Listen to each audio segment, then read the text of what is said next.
Што да се каже после 22 години од тој крвав масакар, освен дека траумите до животно ќе си ги носиме, дека уште не боли предавството и мистеријата околу тоа што навистина се случи во тоа кобно утро, но и дека си стојат редицата нерешени наши лични барања од државата, вели Душан Бошески, еден од преживеаните резервисти кај Карпалак. Преживеаните од Карпалак баравме бесплатно здравство за цела фамилија. И закон да се донеси за бранители да бидиме прогласени за борци. Од тоа сето тоа ништо не се оформи. Да, траумите остана, се осеќаме понижени.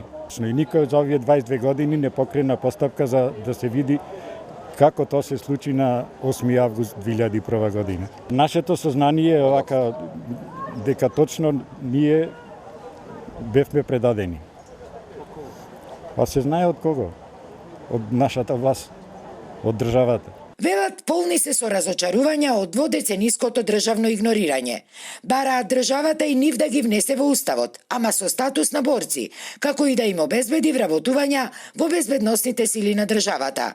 Гневни се и на тоа што на местото на масакрот кај Карпалак, веќе 22 години, на загинатите 10 бранители, почит им се оддава на банкината од патот, пред обична мермерна плоча и која на неколку пати беше кршена.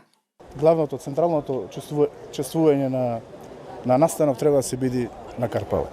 Значи, тоа е наша држава, наша територија таму и мислам дека треба да се направи некоја измена на локално и на државно ниво.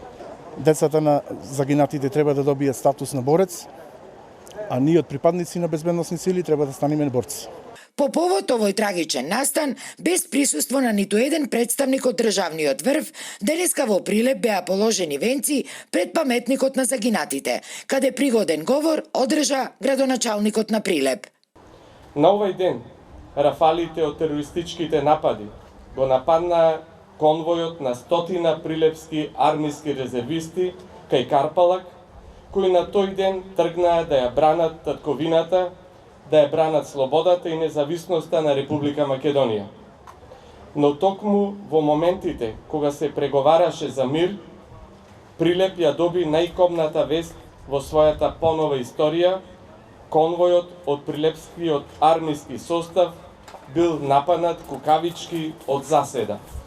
Инаку, чествувањата започнаа уште вчера со полагање венци пред споменикот во касарната Мирче Ацев и во селото Лениште, а утрово се служеше и панихида во црквата Света Петка, која пред 8 години беше подигната во чест на бранителите.